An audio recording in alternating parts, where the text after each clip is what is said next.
There is a moment in the middle of the night when the world becomes completely still. The room is dark, the house is quiet, everyone you know seems to have disappeared into sleep, and yet inside your mind the day is still happening. A conversation from 3 days ago returns without warning. You remember the exact expression on someone's face. You wonder whether your words sounded foolish, whether they misunderstood you, whether you should have said something different.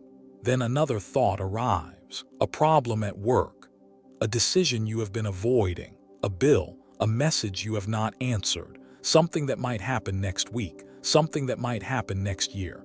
One thought becomes another, another becomes another, and before you realize it, you are no longer lying in bed. You are living inside 1,000 possible futures. You close your eyes more tightly, as if darkness could somehow quiet the mind. It does not.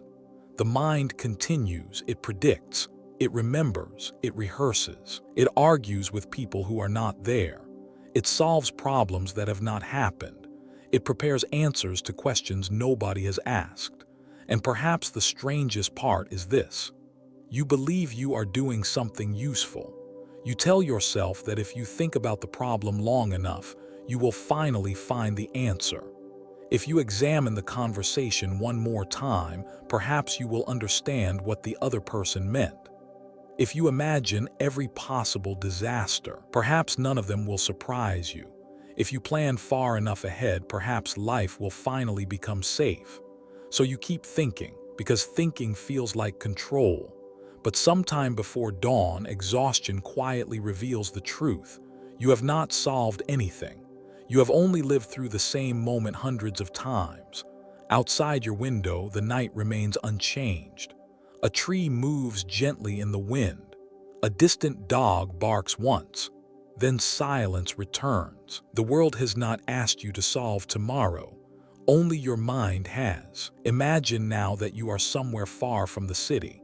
There is a small house beside a mountain forest. No traffic passes here. No lights from distant buildings reach the windows. A narrow river runs behind the house, carrying moonlight through the trees. Inside, an old wooden chair sits beside a dying fire. You sit there alone. For once, there is nothing demanding your attention. No message, no deadline, no conversation, no decision, only the fire. You watch one ember collapse into ash, then another. For a few seconds, your mind becomes quiet, and in that brief silence, you notice something you have forgotten. The world continues without your supervision. The river does not need your advice. The trees do not need your planning. The moon does not need to know what tomorrow will bring. Everything outside you seems strangely at peace with uncertainty. Only you are awake, trying to negotiate with the future. An old philosopher once watched a river for an entire afternoon. A traveler passing through the valley asked him, "Why do you sit here doing nothing?" The philosopher looked at the water. "I am learning how not to interfere with what is already moving." The traveler laughed. "What could a river possibly teach you?" The philosopher pointed downstream. "Everything." The river had no map, no calendar, no guarantee of clear weather. It simply moved around whatever appeared before it. A fallen branch, a stone, a narrow passage, a sudden waterfall. It did not need to know the entire journey before taking the next turn. You do. That may be one of the reasons you are tired. You want the entire path illuminated before you are willing to take another step. You want certainty about the relationship before allowing yourself to love. Certainty about the career before committing to the work. Certainty about the future before allowing yourself to enjoy the present. You want tomorrow to explain itself today, but tomorrow has never agreed to that arrangement. There was once a young man who became so frightened of making the wrong decision that he stopped making decisions altogether. He had 2 roads leading from his village. One went east toward the sea. The other went west toward the mountains. Everyone told him to choose wisely, so he spent years studying maps. He asked travelers which road was better. He listened to merchants. He questioned farmers. He watched the weather. He calculated distances. He imagined every possible destination. Years passed. One morning, an old woman found him still standing at the crossroads. She asked, "Where are you going?" He answered, "I don't know." She looked at the two roads, then at him. "You have spent so much time trying to choose the perfect road," she smiled, "that you have forgotten that roads are for walking." Perhaps overthinking often disguises itself as wisdom. You believe more thought must eventually produce more certainty. But there is a point where thought stops illuminating and begins circling. You return to the same question from another angle, then another, then another. Nothing changes, only your exhaustion deepens. The fire beside you gives a small crack. You watch a spark rise and disappear. There is something almost beautiful about how quickly it lets go of itself. It does not try to remain a spark. It does not panic because its existence will last only a moment. It simply burns, then becomes something else. The mind struggles with this. It wants permanence. It wants guarantees. It wants to know that the people you love will stay, that the work you build will succeed, that the future version of you will be proud of the choices you make tonight. But life has never offered such promises. Marcus Aurelius knew this. He lived surrounded by uncertainty. He was emperor of Rome. People imagined that such power must bring control, but an emperor could not command illness to stay away. He could not order armies to obey forever. He could not force people to be loyal. He could not stop death from entering his household. He could not guarantee that tomorrow would resemble today. And yet, in the middle of all that uncertainty, he repeatedly reminded himself to return to what was real, to what was present, to what could actually be done. His writings were not the words of a man who had solved the problem of anxiety forever. They were reminders, again and again, as though he were speaking to himself in the same darkness that sometimes surrounds you. Come back to what is here. Come back to what belongs to you. Come back to this moment. You do not need to borrow tomorrow's suffering. The words are simple. Living them is not, because the mind prefers imaginary problems to empty space. It would rather solve a disaster that may never happen than sit quietly with the uncertainty of not knowing. So tonight, perhaps you can try something different. Do not solve your life. Do not solve next year. Do not even solve tomorrow morning. Look around the room. What is actually happening? The chair is beneath you. The air is entering your lungs. The fire is becoming ash. The night is passing, that is all. For this moment, that is enough. A mountain does not worry about the weather at its summit tomorrow. A tree does not rehearse how it will survive next winter. A river does not calculate every stone it may encounter. They meet each thing when it arrives. Perhaps this is why nature appears so peaceful. It does not live anywhere except where it is. You, however, have become a traveler through time. Your body sits in one room while your mind visits 10 years ago, then 10 years ahead, then back to yesterday, then forward again, and each visit leaves something behind, a little fear, a little regret, a little tension. By morning, you wake carrying the weight of places you never physically visited. The old philosopher by the river once told the traveler, "The mind is a wonderful servant, but it becomes a terrible master when it refuses to stop working." You know what he means. Your mind was designed to help you notice danger, to remember, to plan, to learn. But it was never designed to live permanently inside imagined futures. A storm that has not arrived can still make you wet if you spend the entire night standing beneath it in your imagination.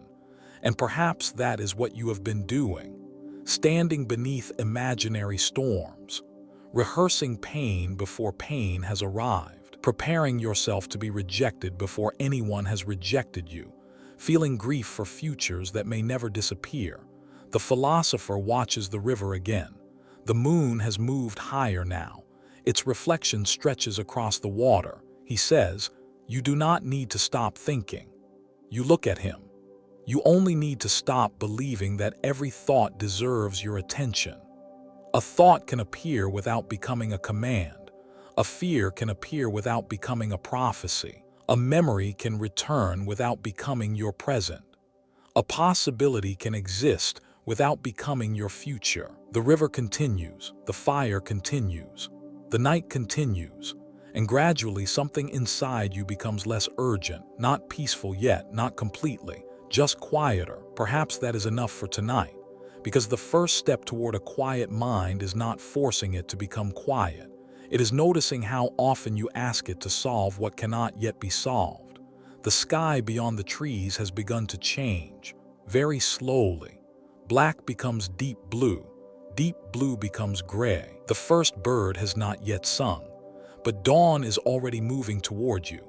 You did not call it, you could not hurry it. It simply comes.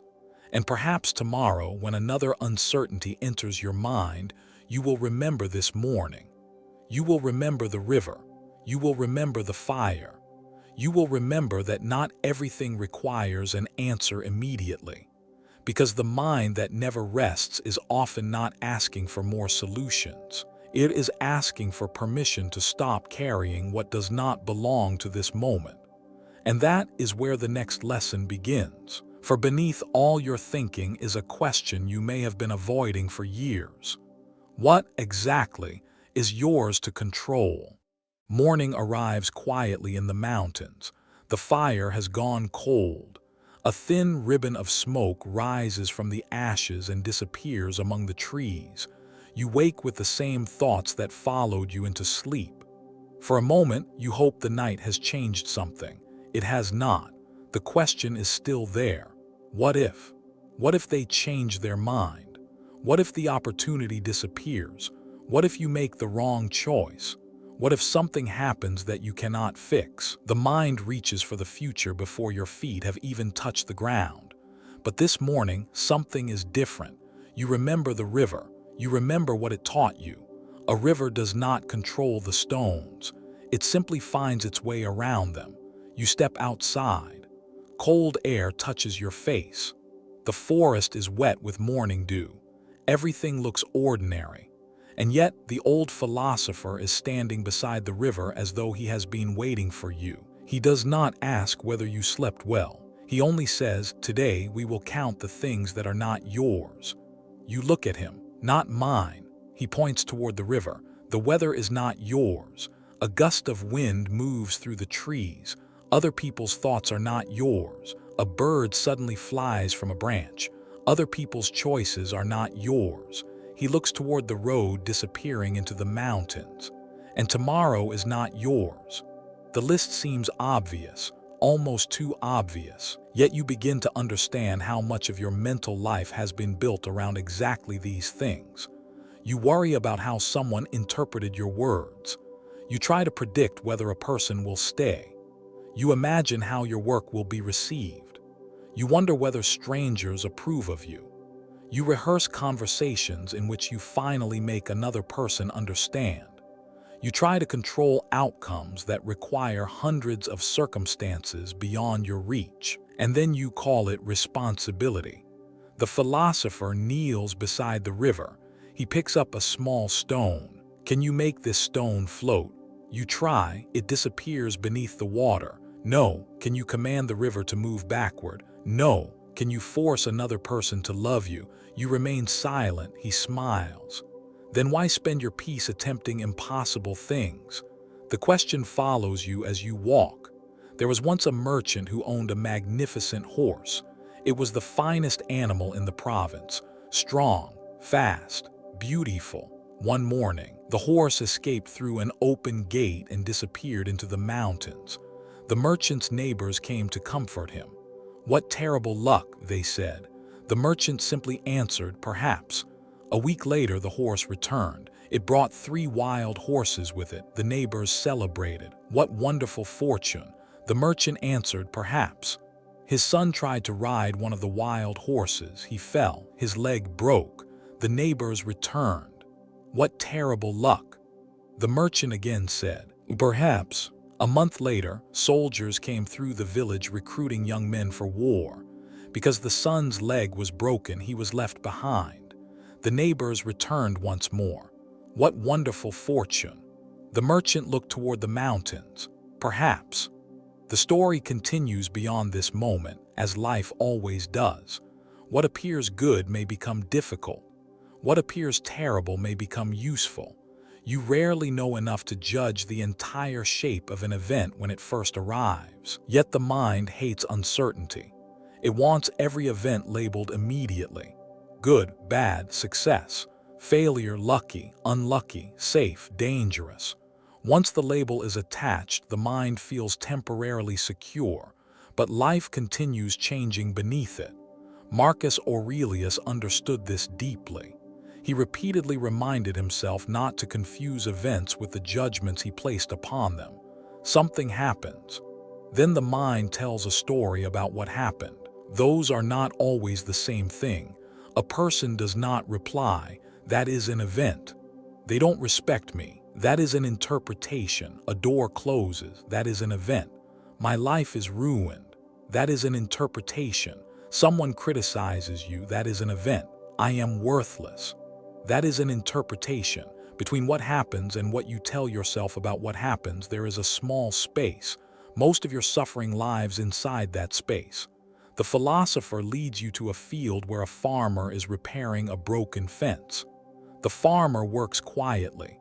One post is damaged. He removes it. Another is loose. He fixes it.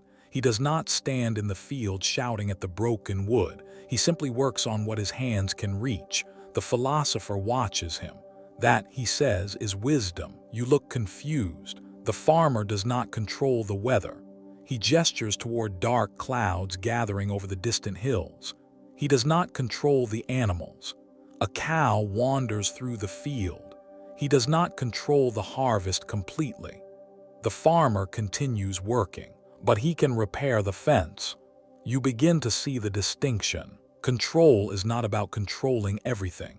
It is about knowing where your effort belongs. You can prepare, you can speak honestly, you can practice, you can apologize, you can make a thoughtful decision. But after that, the world takes over. Someone may still misunderstand you. The opportunity may still disappear. The person you love may still leave. The work may still fail. You may do everything carefully and still encounter an outcome you never wanted. This does not mean effort was meaningless. It means effort was never the same thing as control.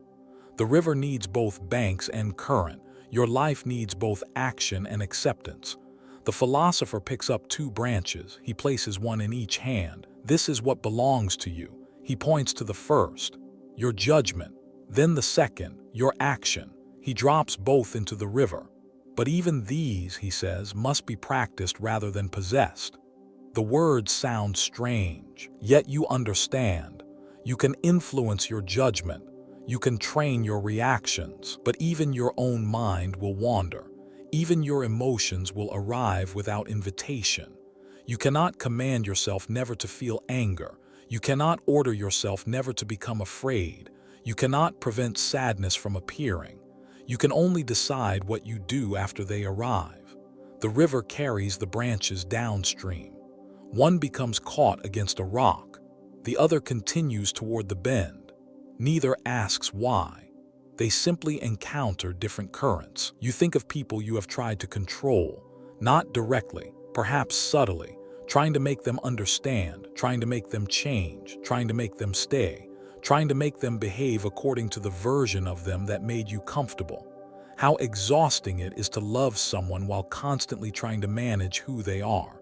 The philosopher says, you cannot possess another person's mind. You look toward the mountains, but you can choose how you meet it. There is freedom in this. You do not need to win every misunderstanding. You do not need to correct every opinion. You do not need to convince everyone that your intentions were good. Sometimes the most peaceful sentence is simply, they may think what they think. The sentence feels almost revolutionary because the mind wants closure. It wants everyone to understand, everyone to agree, everyone to see your side, but the world has never promised that. A fisherman casts his net into the river. The net disappears beneath the surface. He waits, then he pulls it back. Some days it is full, some days it is nearly empty. Yet he returns the next morning. The philosopher asks, what does the fisherman control, you think? Whether he casts the net? Yes. Whether he prepares it? Yes. Whether fish enter? The philosopher smiles. No. And there it is. The difference between effort and attachment. You can offer your best effort without demanding a particular result. That is difficult because results feel like proof.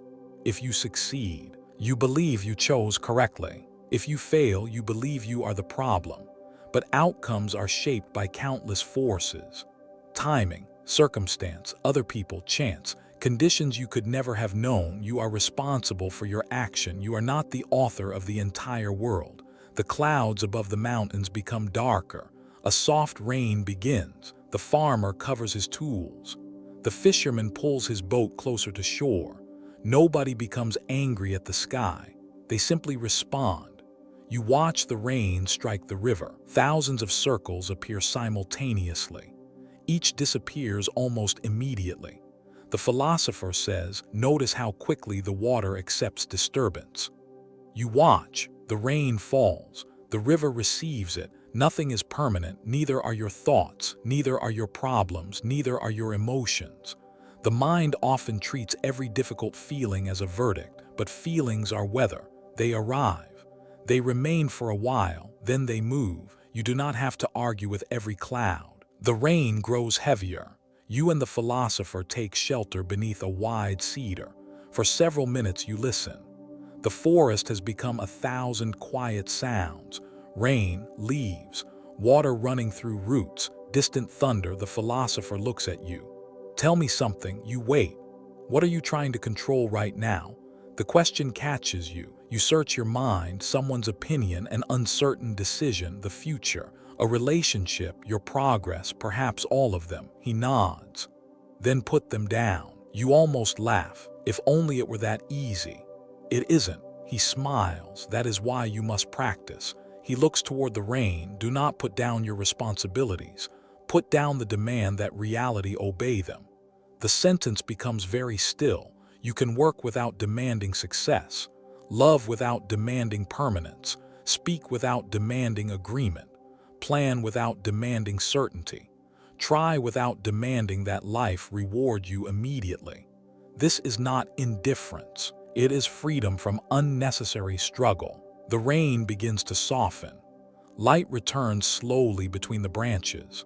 The river continues moving. Nothing was solved, yet something inside you feels lighter, not because you gained control, because you surrendered the need to have it. The philosopher begins walking again. You follow. Ahead, the forest path disappears into mist. The future is hidden. You cannot see where the road turns. For once, you do not feel compelled to know, because the next step is visible, and perhaps that is enough. Still, the mind has one final trick. Even after learning what you cannot control, it can invent entire futures and suffer through them before they ever arrive. Tomorrow, you will meet that habit directly.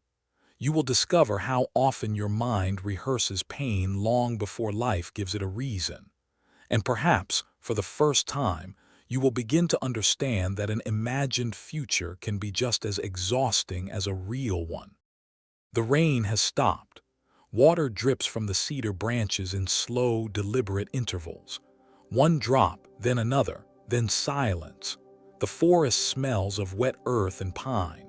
You continue walking beside the philosopher, but your mind has already gone somewhere else. Tomorrow, next week, next month, perhaps even years from now.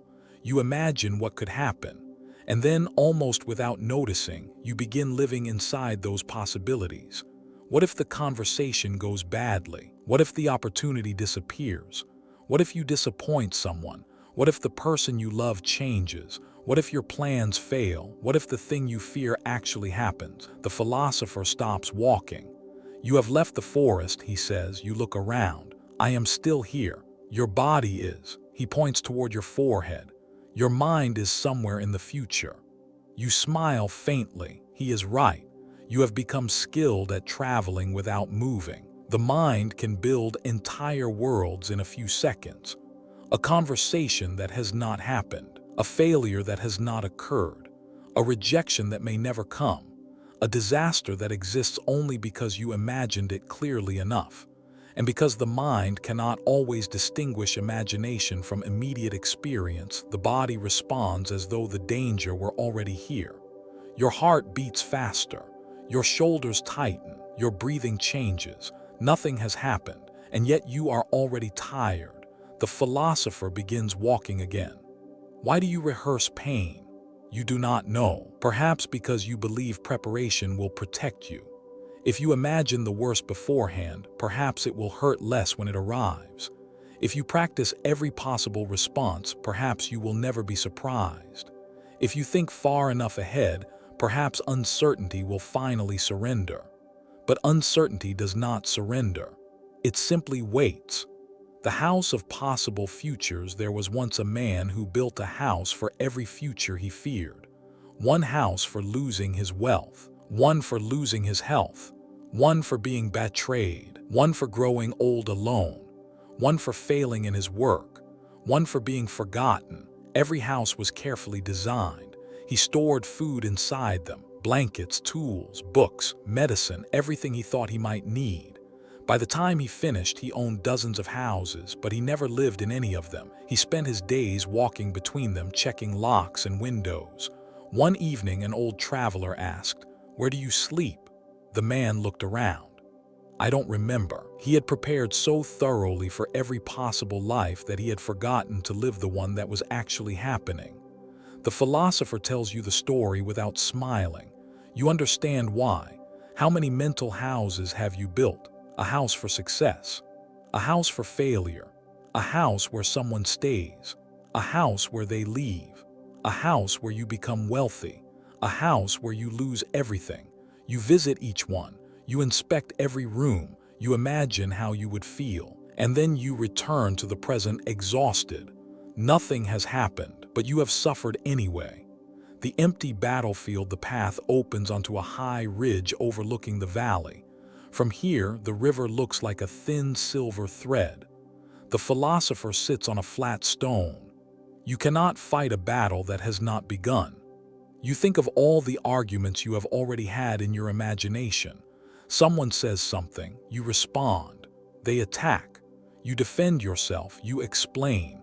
They misunderstand, you explain again. The conversation becomes longer and more painful each time you replay it.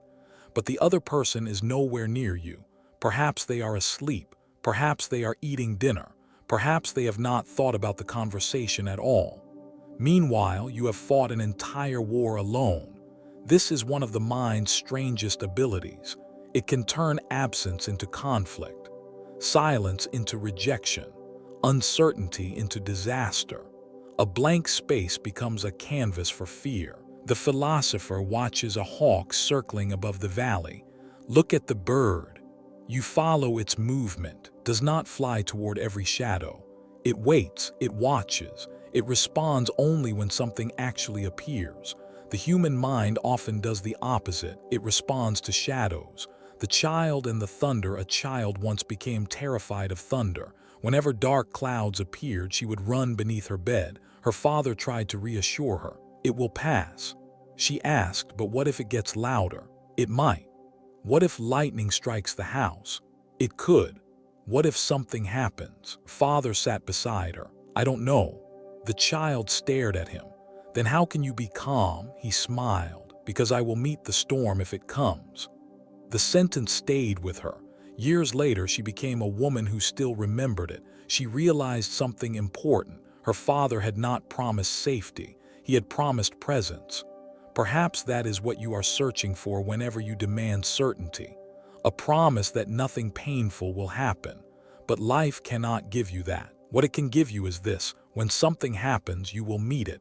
You do not need to meet it before it arrives.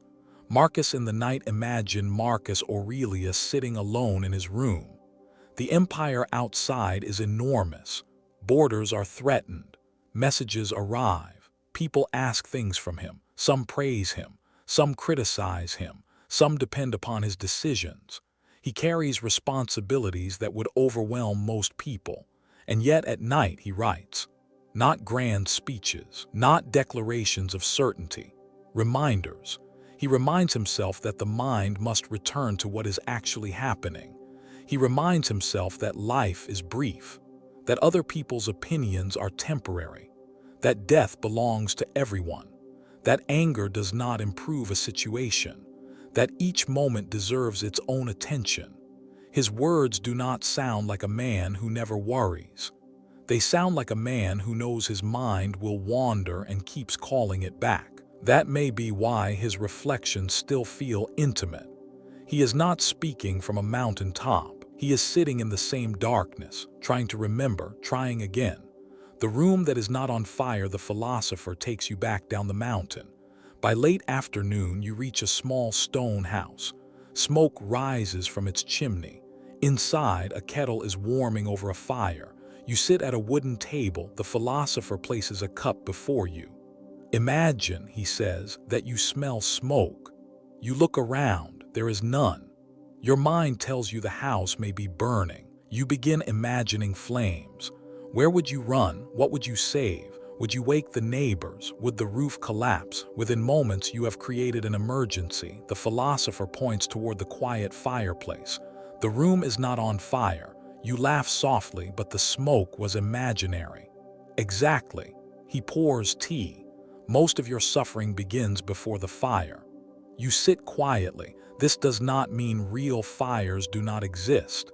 They do. It means you do not need to run from every imagined one. There is wisdom in preparation. There is madness in permanent evacuation. The mountain fog, as evening approaches, you leave the house. Fog has descended across the valley. You can see only a few steps ahead. The philosopher begins walking. You hesitate. Where are we going? He answers, forward. But you cannot see the road. I can see enough.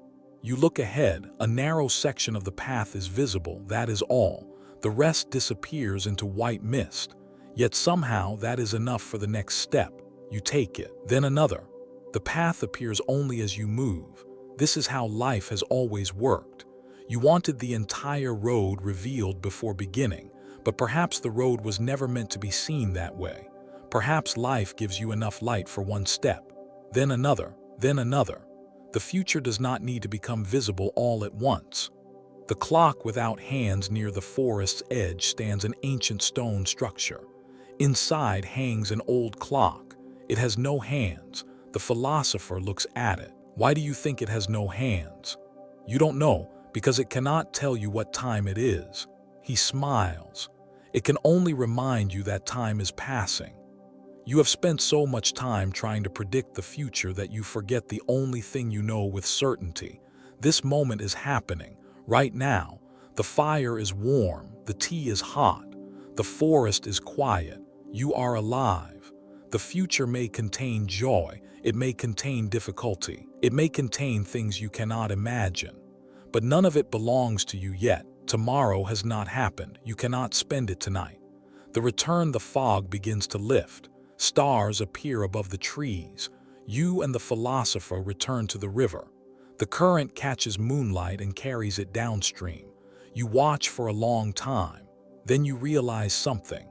The future you fear is not one place. It is an endless collection of possibilities. Most will never happen.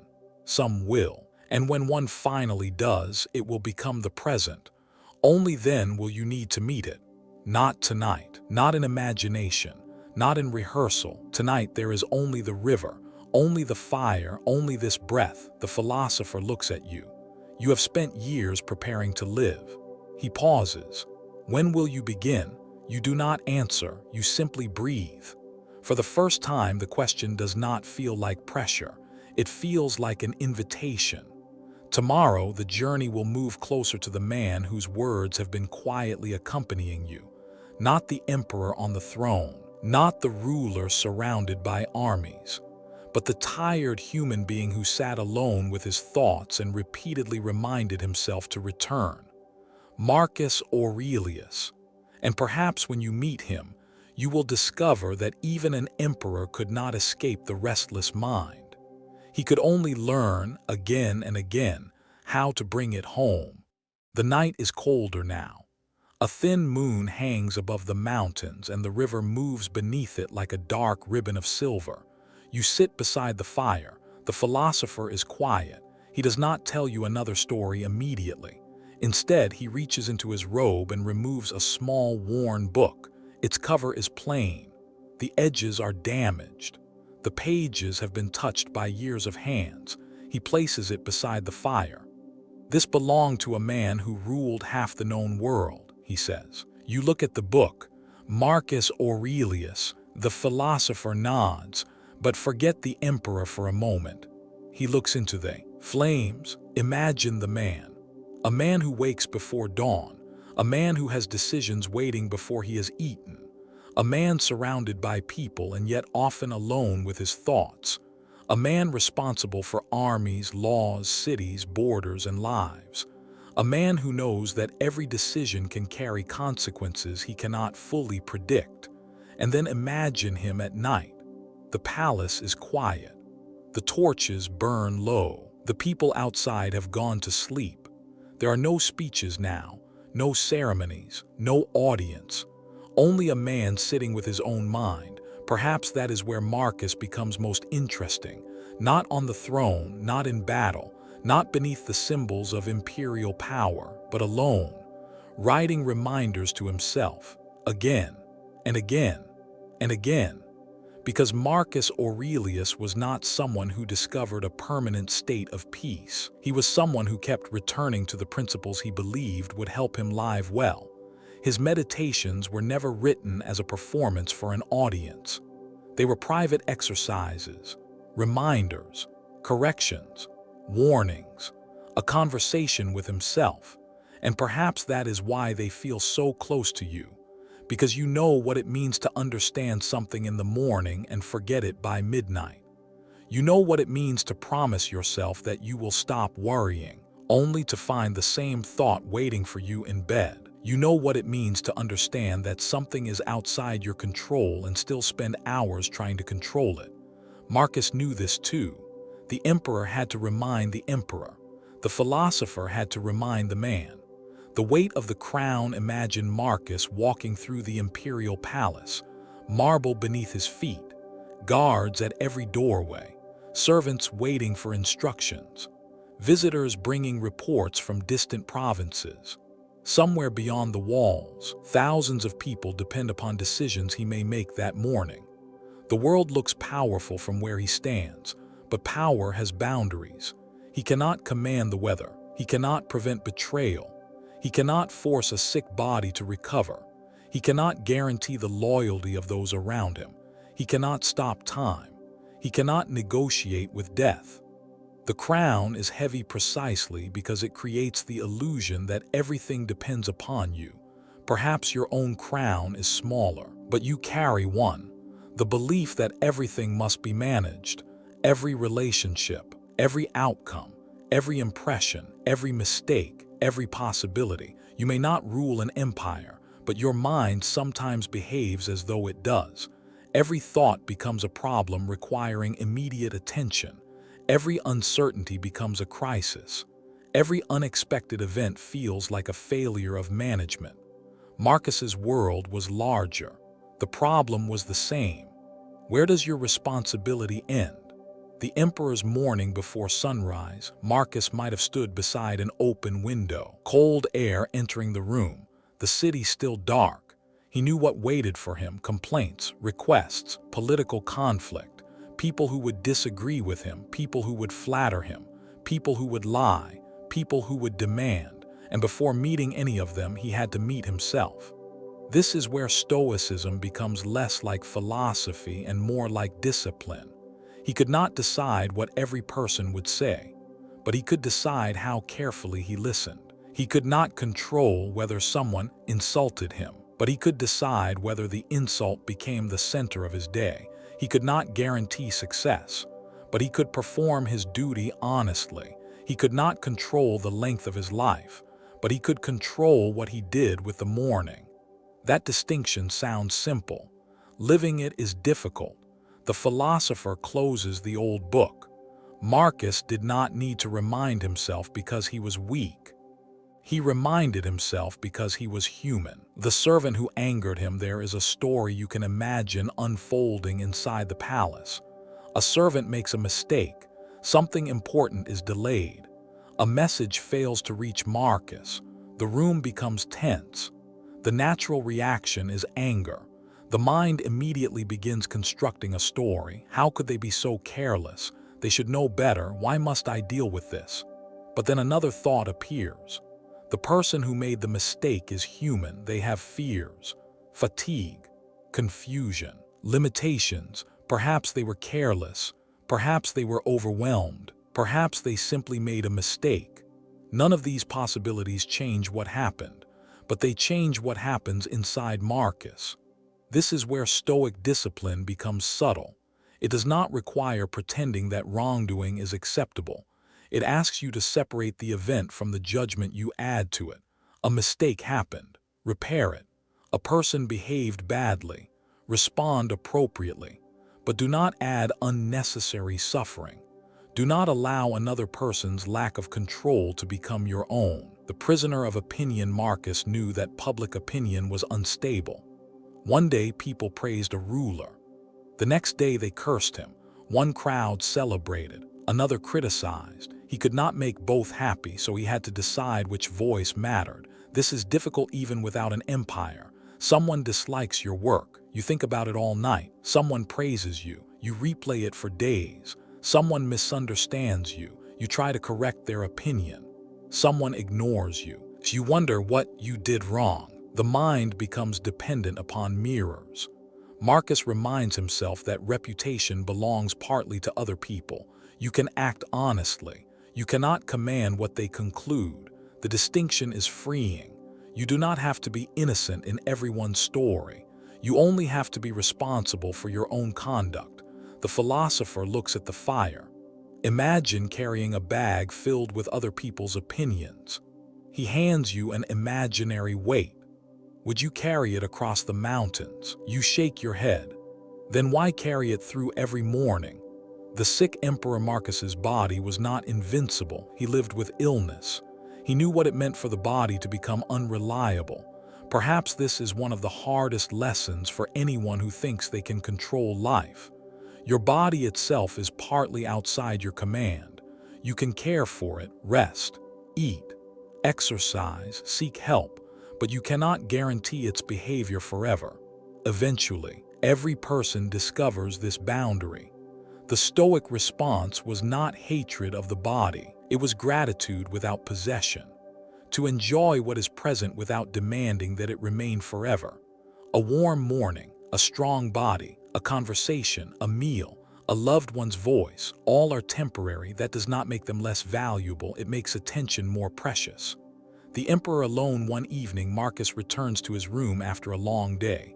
The palace is silent. He removes the symbols of office. The robes, the ornaments, the crown. What remains? A man.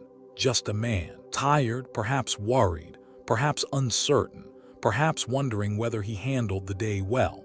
No empire can protect him from the private questions of his own conscience. And this is where his philosophy becomes intimate. He asks himself, did I live according to what I believe? Did I waste the day fighting things I could not control? Did anger decide for me? Did I allow another person's behavior to change who I wanted to be? Did I mistake reputation for character? Did I forget that time is limited? These questions are not accusations. They are a return. The emperor looks inward, and perhaps you can do the same, not to judge yourself, to return. The old book, the philosopher, opens the worn book again. The pages move gently in the wind. You see, he says, this is why Marcus matters, not because he was emperor, because he had to remind himself. Again and again and again. The most useful wisdom is often not the wisdom you learn once. It is the wisdom you return to when you forget. You already know many things.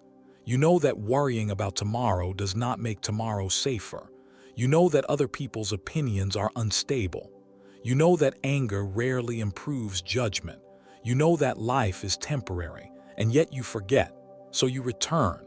That is the discipline, not perfection. Return. The fire burns lower. The mountains become darker. Marcus disappears from the story not because his lesson is finished, but because the lesson now belongs to you. You do not need to become an emperor. You do not need an empire to practice Stoic wisdom. Tomorrow morning, someone may disappoint you. A message may not arrive. A plan may change.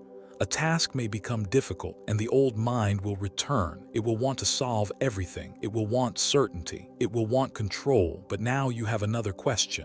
Not, how do I make everything go the way I want? But what is mine to do here? That question is smaller. And because it is smaller, it is possible. The philosopher closes the book. The fire has become almost entirely embers. He looks toward the path leading into the darkness. Tomorrow, he says, we stop trying to solve the whole life. He pauses. We learn to solve only the moment standing in front of us. The night grows quiet.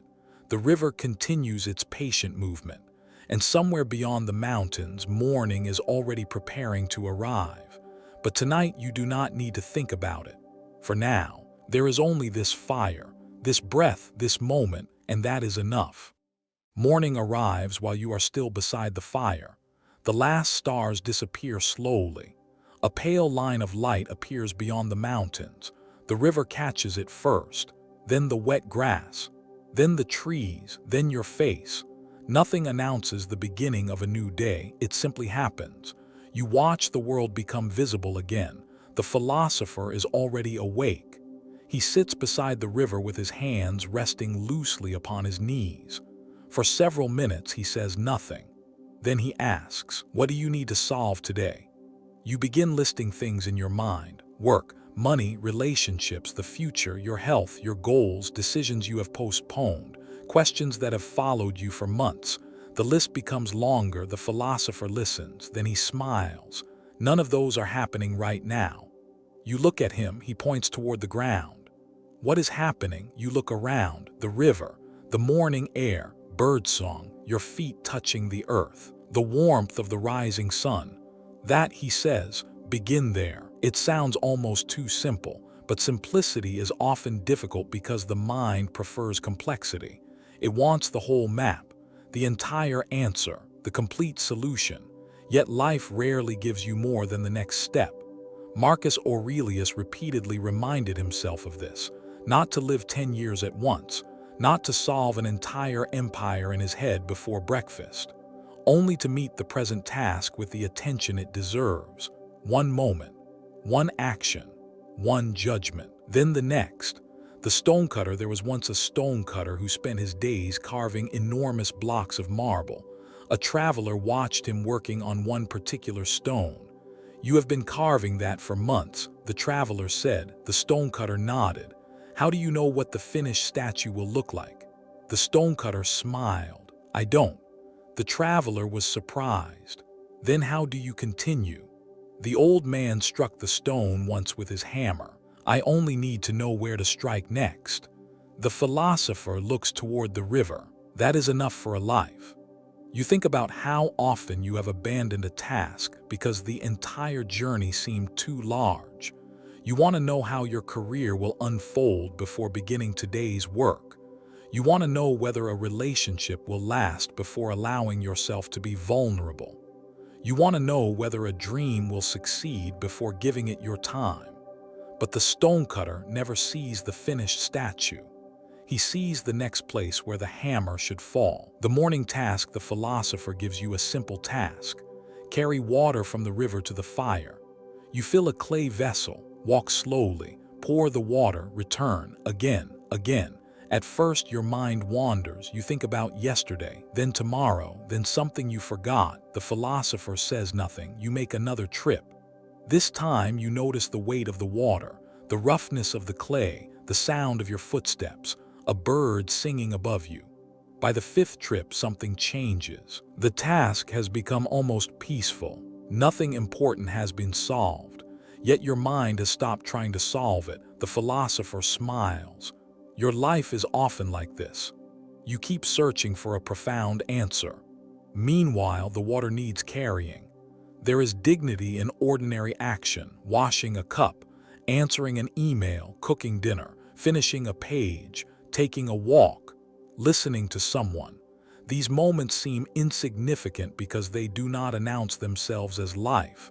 But this is where life happens, not in the imaginary future, not in the perfect version of yourself. Here, the emperor's desk. Imagine Marcus Aurelius sitting at his desk. A stack of letters waits before him. Reports from distant provinces, requests from officials, complaints, military information, personal matters. He cannot solve all of them at once, so he takes one, reads it, thinks, responds, then another. This may sound ordinary, but imagine what his mind could have done instead. It could have imagined every possible consequence, every political reaction, every future problem, every criticism, every disaster. Yet the letter in his hands remains the only thing actually happening. This is discipline, not doing everything, doing what is in front of you. You do not need to carry the entire day while answering one message. You do not need to carry your entire future while making today's decision. The future will become the present one piece at a time. The bowl of rice at midday, the philosopher prepares a simple meal. Rice, vegetables, tea. Nothing elaborate. He places the bowl before you. Eat. You begin, then your mind drifts. You remember something you need to do later. The philosopher gently taps the bowl. Eat. You return. A few minutes later, another thought. He taps the bowl again. Eat. You smile. Eventually, you understand. The purpose is not to prevent thoughts.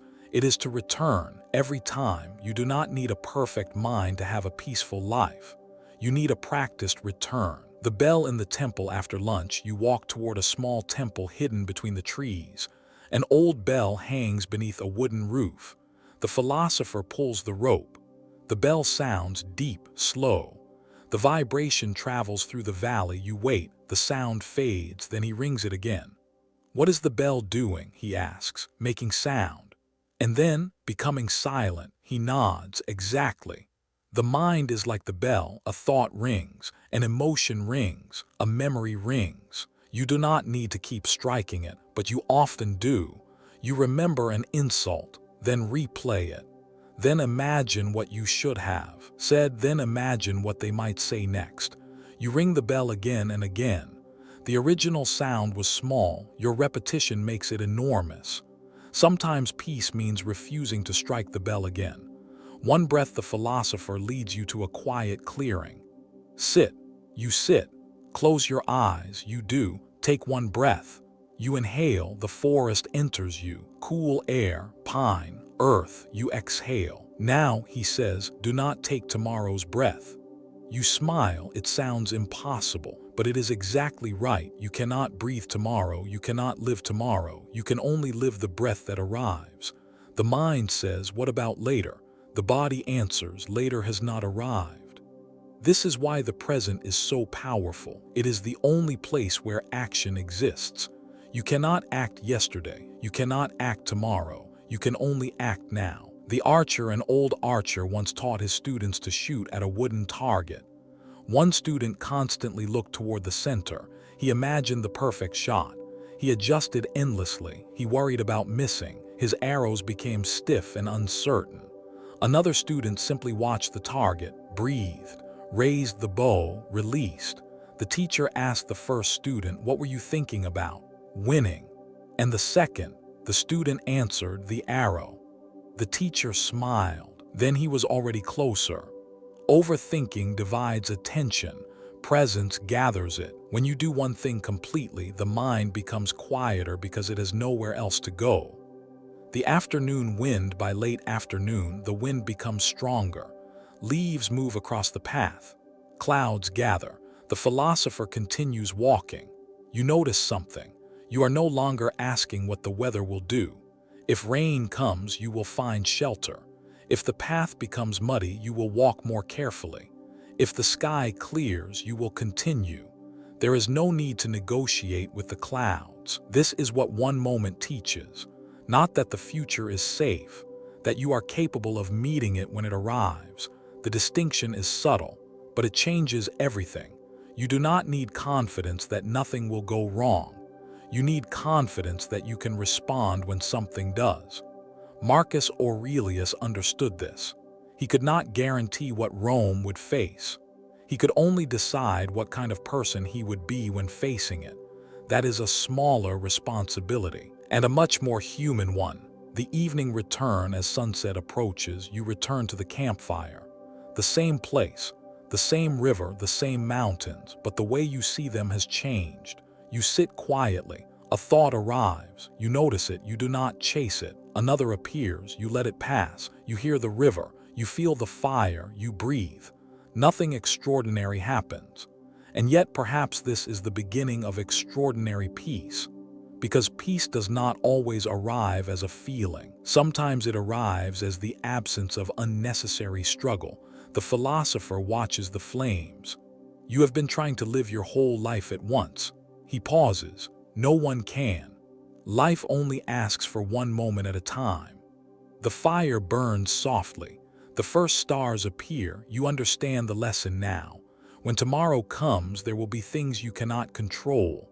There will be people who disappoint you, plans that change, words that hurt, events you never expected. You will still feel anger, fear, sadness, perhaps even confusion. Stoicism does not promise otherwise, but now you know where to return. The moment, the action, the thing in front of you. The philosopher looks toward the darkening forest. Tomorrow, he says, we will speak about the hardest thing to control of all. You wait. Another person's behavior. The fire crackles. And what happens inside you after they hurt you? The night settles around the river. You watch the flames. For once, you do not ask what tomorrow will bring. Tomorrow can wait. For now, there is only this fire, this breath, this moment. The fire is almost gone when the morning arrives. A pale light rests upon the river. The mountains are covered in mist, and the trees stand quietly along the water as though they have been waiting there forever. You sit beside the ashes. Last night's lesson remains with you. One moment, one action, the thing actually happening. It seemed simple beside the fire, but now another question waits. What happens when the thing actually happening is painful? What happens when someone says something cruel? When someone betrays you? When someone leaves? When someone misunderstands you? When someone you trusted chooses something that hurts you deeply? It is easy to speak about acceptance when nothing is threatening your peace. It is much harder when another human being stands directly in front of you and gives you a reason to be angry. The philosopher arrives quietly. He sits beside you. For a while, he watches the river. Then he asks, "Who can hurt you?" You begin to answer, "Someone who lies, someone who betrays me, someone who insults me, someone who abandons me." He nods, "Yes, but only once." You look at him, he continues, "They can act once. You can replay it 1,000 times." The words settle heavily because you know how easily this happened. Someone says something cruel. The conversation ends. They go home. You remain awake. You replay their words. You imagine what you should have said. You imagine what you will say next time. You imagine them regretting it. You imagine them understanding. Hours pass. The person who hurt you may already be asleep, but inside your mind the conversation is still happening, again and again and again. The original wound may have lasted 30 seconds. Your mind gives it 3 days, sometimes 3 years. The philosopher looks toward the river. This is where judgment becomes suffering. The second wound. A traveler once arrived at a village with a deep cut on his hand. An old healer cleaned the wound. The traveler winced. "It hurts." "Yes," said the healer. "That is the first pain." The traveler looked confused. The healer continued, "If you keep touching it every hour to ask whether it still hurts, you create another." The traveler lowered his hand. The wound needed care, but constant attention was not care, it was interference. The same thing happens with emotional pain. Something hurts. You think about it, you replay it, you analyze it, you ask what it means. You wonder whether it will happen again. The wound becomes part of your identity. Eventually, you are no longer simply remembering what happened. You are living around it. Marcus Aurelius understood that events and judgments are different. Someone behaves badly. That is real. But then the mind adds another layer. How dare they? They always do this. People cannot be trusted. I am never safe. Everyone eventually leaves. The event has become a story about the entire world. One person's behavior becomes a prediction about everyone. One rejection becomes proof that you are unworthy. One betrayal becomes evidence that love itself is dangerous.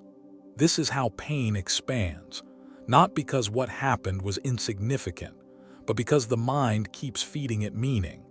The emperor and the insult imagine Marcus Aurelius being insulted. Perhaps someone speaks against him publicly. Perhaps someone questions his intelligence. Perhaps someone calls him weak. The natural response would be anger. He is emperor. He has authority. He could punish the person. He could silence them. He could make the consequences immediate. But power does not remove the temptation to react. It only gives you more ways to do it. The Stoic question is different. What kind of person do I want to be after hearing this? That question moves the center of gravity. The other person's behavior belongs to them. Your response belongs to you. This does not mean allowing cruelty. It does not mean staying where you are mistreated. It does not mean pretending that injustice is acceptable. You can leave. You can speak. You can set boundaries. You can protect yourself. You can say no, but you do not have to become cruel because someone else was cruel. You do not have to surrender your character to another person's behavior. That is the freedom Marcus kept returning to. The mirror the philosopher leads you to the lake. The water is still. He throws a small stone into it. Ripples spread outward. Someone's anger is like this, he says. If you throw your own anger back immediately, what happens? More ripples, you nod. Then the lake never becomes still. This is why arguments can continue long after both people have forgotten how they began. One sharp word, then another. One accusation, then another. Each person feels justified. Each person believes they are responding. Neither notices that they are creating the next wound. You have probably experienced this. Someone becomes defensive. You become defensive because they became defensive. They become harsher because you became cold. You become colder because they became harsher. Soon the original problem has disappeared beneath layers of reaction. The lake is no longer reflecting the sky, only turbulence. Sometimes the wisest action is not another sentence. Sometimes it is allowing the water to settle. The man who needed to be understood. There was once a man who spent years trying to make one person understand him. Every disagreement became an explanation. Every misunderstanding became a long conversation. He described his intentions, his childhood, his fears, his reasons. He believed that if he could explain himself perfectly, the other person would finally see him correctly. But the other person never did. Years passed. The man became exhausted. One evening, an old friend told him, "You have spent half your life trying to become understandable to someone who has already decided what you are." The man became silent. "What should I do?" The friend answered, "Tell the truth once, then let them carry their understanding. You cannot control another person's interpretation of you. Even honesty does not guarantee understanding. That is painful, but it is also freeing, because you no longer need to spend your entire life correcting every reflection. You know your intentions, you know your actions. You can learn from genuine criticism. You can apologize when wrong. But beyond that, some opinions must remain outside your house. The stone in the shoe, the philosopher begins walking. You follow. After several minutes, a small stone enters your shoe. At first, you ignore it. Then it becomes uncomfortable. You stop. Remove the shoe. Shake out the stone. Continue. The philosopher smiles. You didn't become angry at the road. You laugh. No. You simply remove the stone. This is an important distinction. Not every painful situation requires a philosophical explanation. Sometimes something is simply wrong. You leave. You speak. You change direction. You protect yourself. Stoicism is not passive endurance. It is clear action without unnecessary emotional destruction. The stone does not need to become an enemy. It only needs to come out of the shoe. When someone leaves, the path reaches a high overlook. Below, the river winds through the valley. The philosopher stands quietly. What is the hardest thing for people to accept? You think. Loss. He nods, especially when someone chooses to leave. A friendship fades. A relationship ends. Someone moves away. Someone changes. You may spend months asking why. What did I do? What could I have changed? What if I had said something different? The mind believes that. Enough analysis can reverse loss. But sometimes there is nothing to reverse. Some people leave because they change. Some leave because you change. Some leave because circumstances pull you in different directions. Not every ending contains a villain. Sometimes two paths simply separate. The river does not chase the branch after it floats away. It continues. This does not mean the branch was meaningless. It means meaning does not require permanence. The anger you carry, the philosopher asks you to pick up a heavy stone. You do. Hold it. You hold it. Imagine this is resentment. You understand. He waits. After several minutes, your arm becomes tired. Why are you still holding it? He asks. Because you told me to. He smiles. Who told you to hold resentment? You have no answer. This is one of the strangest things about anger. You can be hurt by someone and then continue hurting yourself on their behalf. They may never know. They may never apologize. They may never understand what they did. Yet you continue carrying the weight. Forgiveness, in this sense, does not mean declaring the harm acceptable. It means refusing to let the person remain permanently inside your mind. You put the stone down. The relief is immediate. The person who hurt you has not changed. The past has not changed, but your hands are empty. The emperor's discipline, Marcus Aurelius, could not control the people around him. He could not guarantee loyalty. He could not prevent insults. He could not stop political enemies. He could not make every citizen agree. But he could ask himself a different question. Will I allow their behavior to decide who I become? That question is still available to you. Someone is rude. Will you become rude? Someone lies. Will you become dishonest? Someone rejects you. Will you reject yourself? Someone is angry. Will you surrender your peace? This is where inner freedom begins, not when other people become kind. When their unkindness stops having complete authority over your character. The evening river. By sunset, you return to the river. The water is orange beneath the fading light. A branch floats past. You watch it disappear around the bend. The philosopher sits beside you. You will be hurt again, he says. The words are simple. You know he is right. There will be misunderstandings, losses, disappointments, words you wish you had never heard, people who will not stay. You cannot build a life that prevents all of them, but you can build a life that does not turn every wound into a permanent home. The philosopher looks at the river. Pain arrives. Let it arrive. Learn what it teaches. Do what must be done. Then let the river carry the rest. The sun disappears. The first star appears. For a while you say nothing. You simply watch the water, and something becomes clear. Peace does not mean nobody can hurt you. It means they do not get to decide what you become afterward. The philosopher rises. Tomorrow the forest will become quieter. There will be no new enemy to defeat, no future to predict, no person to control, only the mind itself. And you will discover something surprising. A quiet mind is not a mind that has finally answered every question.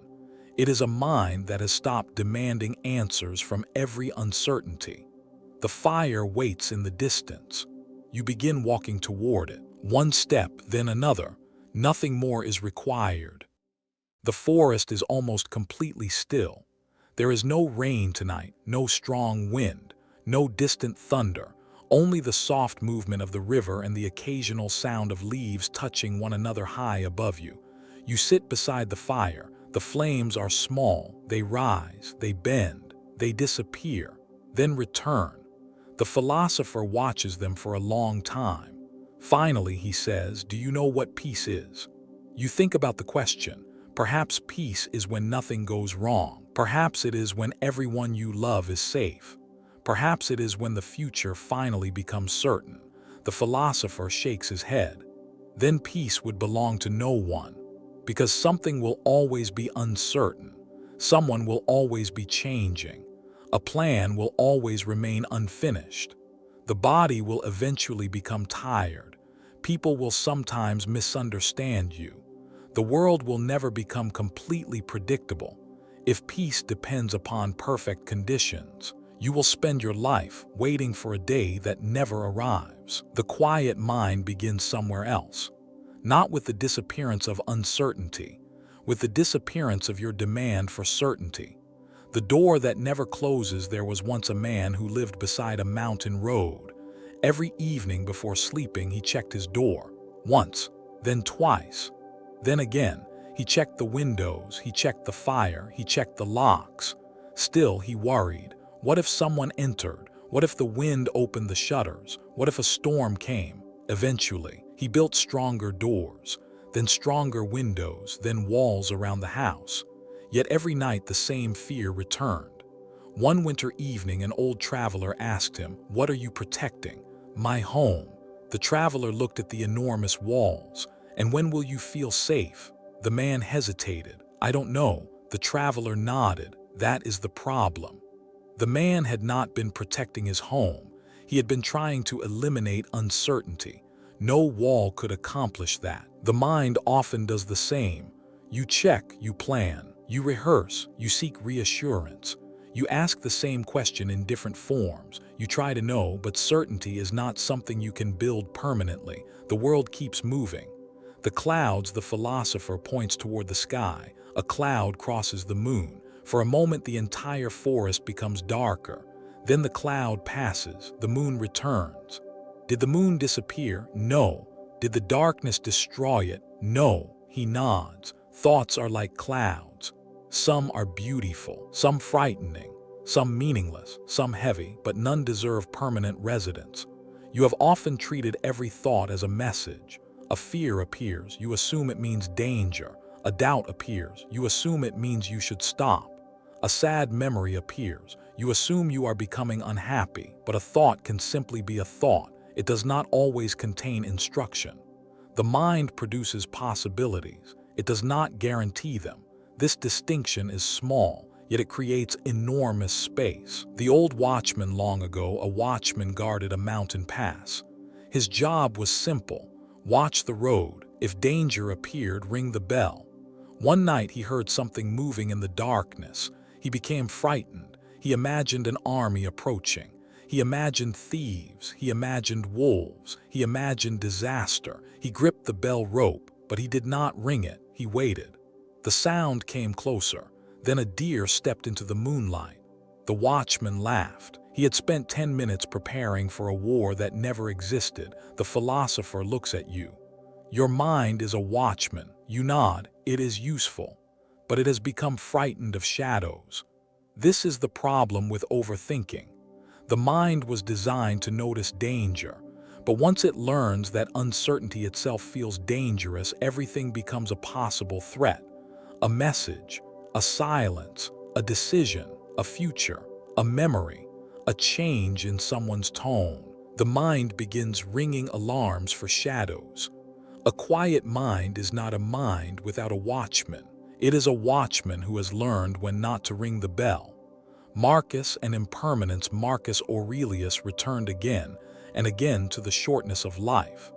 At first, this can sound gloomy, but perhaps he saw something else.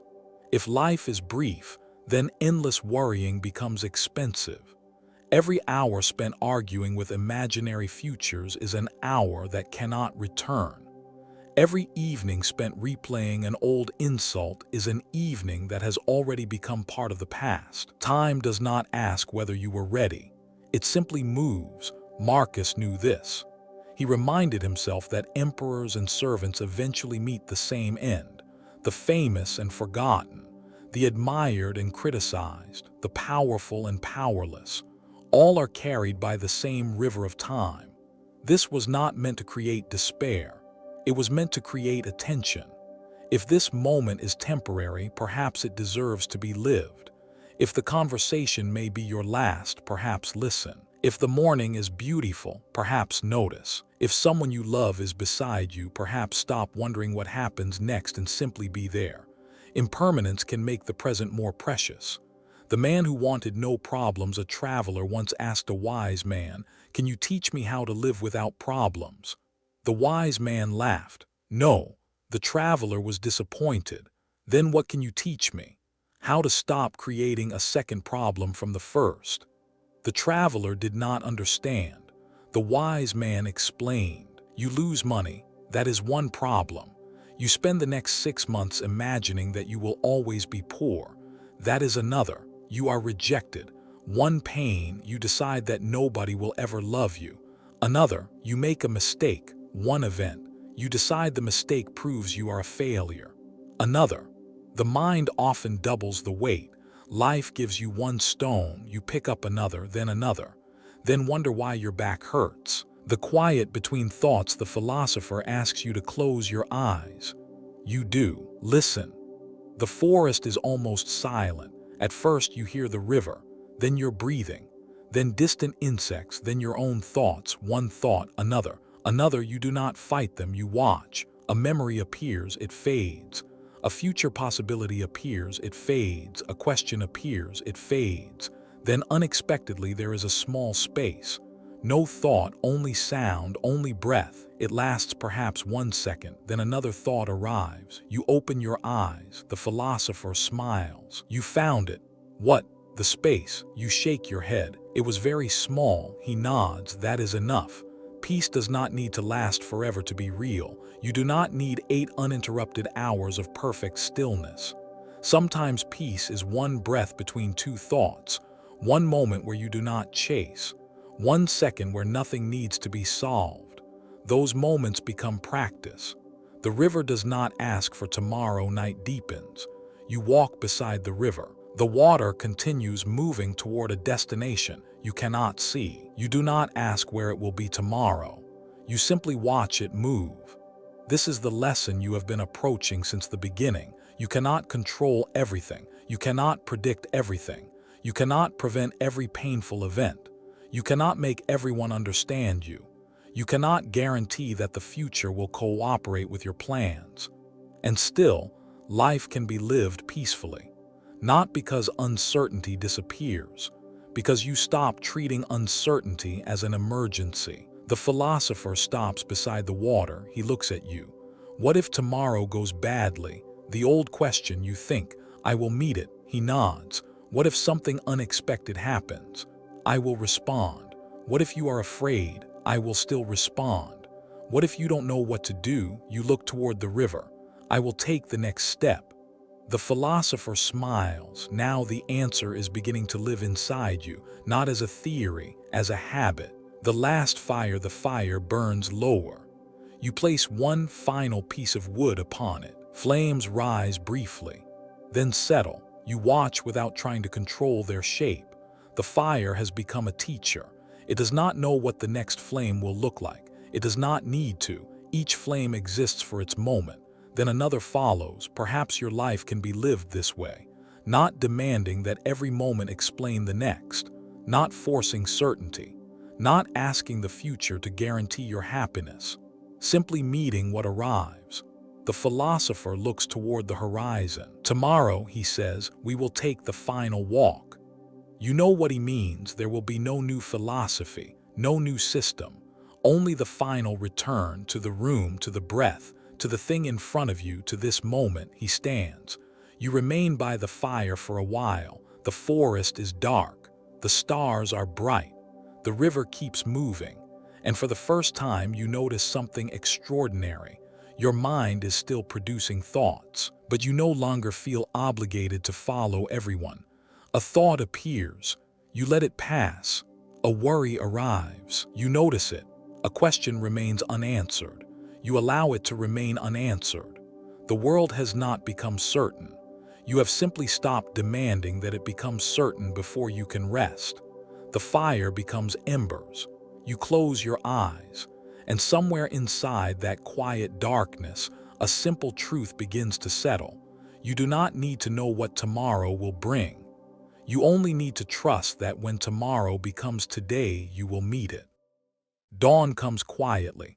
There is no dramatic sunrise, no sudden change.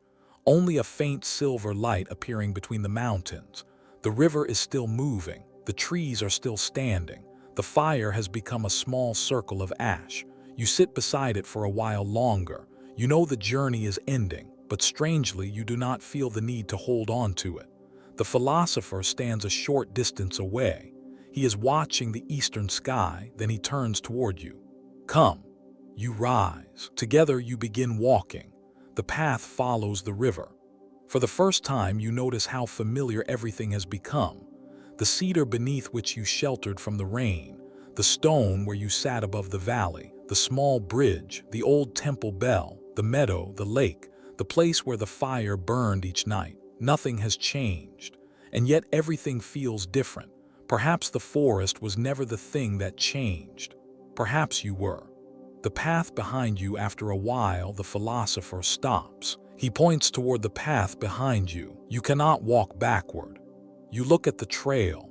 Your footprints have already begun disappearing beneath fallen leaves. The wind is erasing them.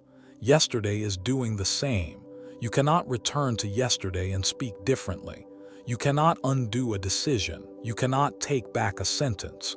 You cannot relive a moment and choose another ending. The past can teach you. It can humble you. It can help you understand. But it cannot receive another action from you. Your hands are empty because yesterday has already taken what belonged to yesterday. The philosopher begins walking again.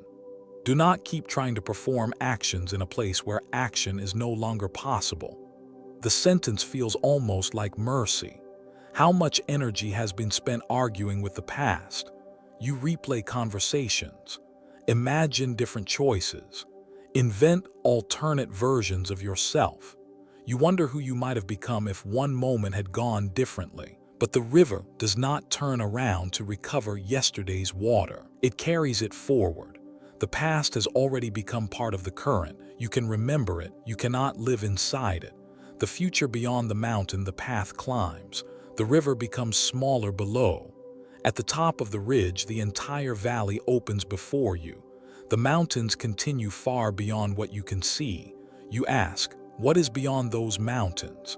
The philosopher smiles. Many things. Do you know exactly what? No. You look at him. He seems completely comfortable with not knowing. That surprises you. For so long you believed uncertainty was a problem that required an answer. But here, at the edge of the valley, uncertainty feels almost beautiful. There are things beyond the mountain. You do not know what they are, and you do not need to. One day, if your path takes you there, you will discover them. Until then, the mountain can remain a mountain.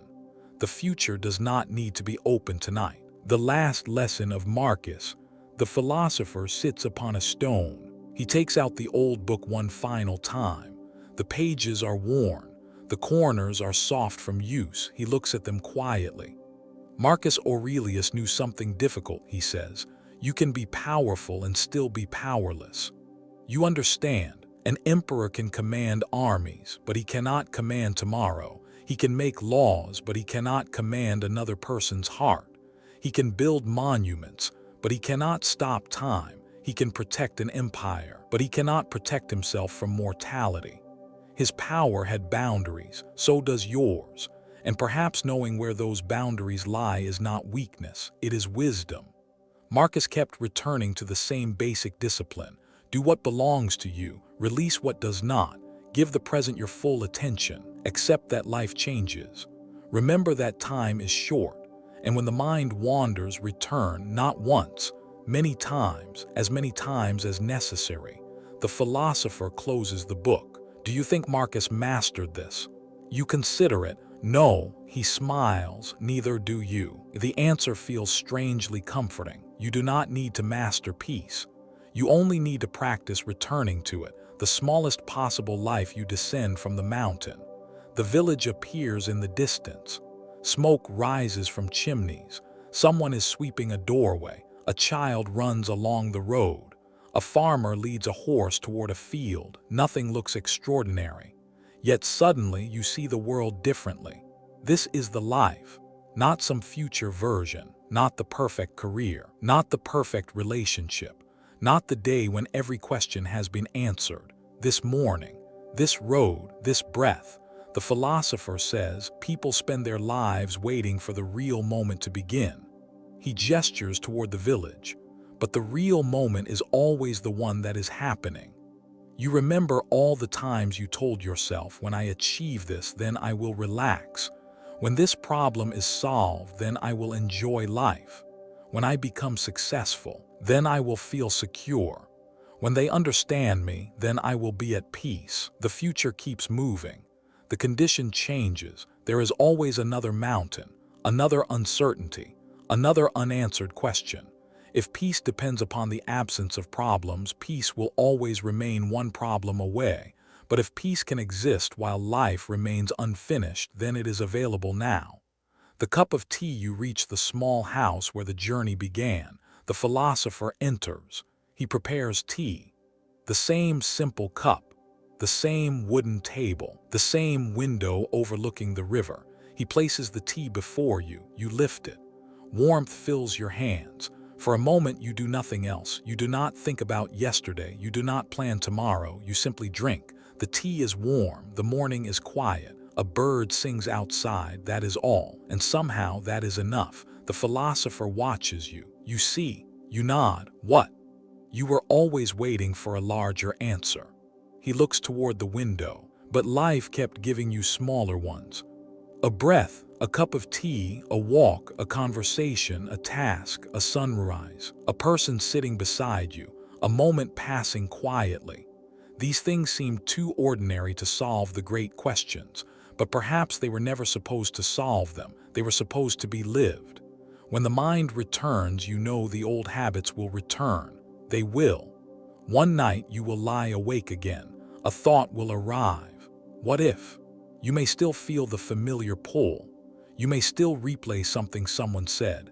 You may still imagine a future that has not happened. You may still become afraid. The difference is not that the mind will never wander again. It will. The difference is that now you know how to return. You can look at the room, feel the bed beneath you, notice your breath, ask, what is actually happening? Perhaps nothing, perhaps something. If something needs action, act. If something does not belong to you, release it. If the future requires a decision, make it when the future arrives. Do not live tomorrow twice. Do not suffer it in advance. The final walk, the philosopher leads you back outside. You walk toward the river. At the bank, he stops. This is where the journey began. The water moves quietly before you. You stand together. Neither of you speaks. There is nothing left to explain. Then he says, when you return to your ordinary life, remember this. You listen. You will not control everything. The river moves. You will not understand everything. The wind moves through the trees. You will not prevent every loss. A bird crosses the sky. You will not know what tomorrow brings. You breathe. But none of these things are required for you to live well. He looks at you. Meet what is here. Do what you can, release what you cannot. Then let the next moment come. The words are simple, but they no longer feel like philosophy. They feel like instructions for breathing.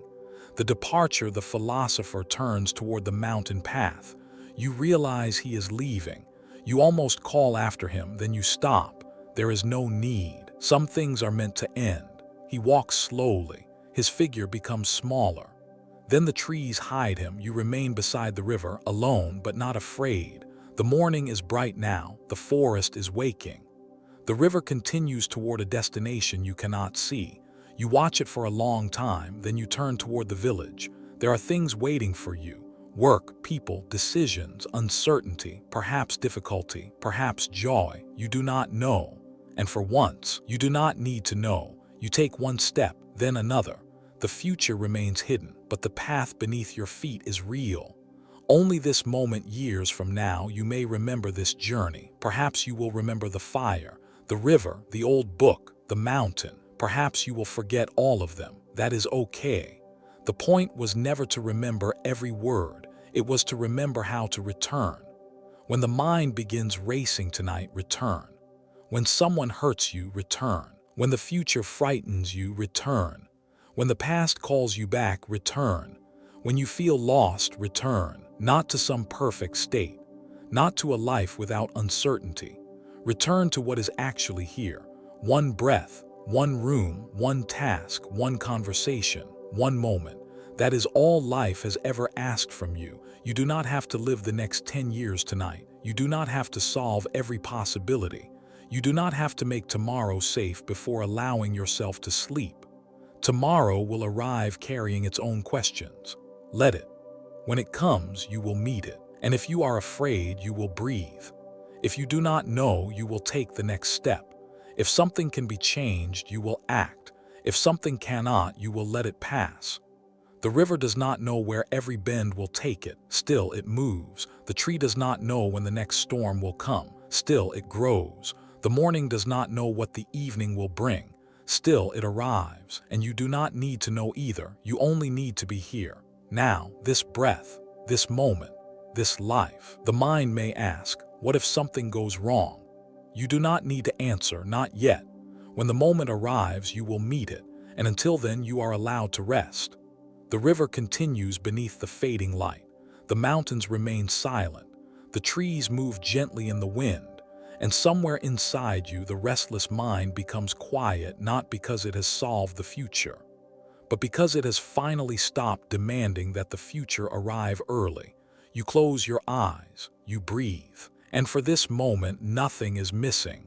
Nothing needs to be solved. Nothing needs to be known. There is only the life beneath your feet, only the breath entering your lungs, only this moment, and this moment is enough.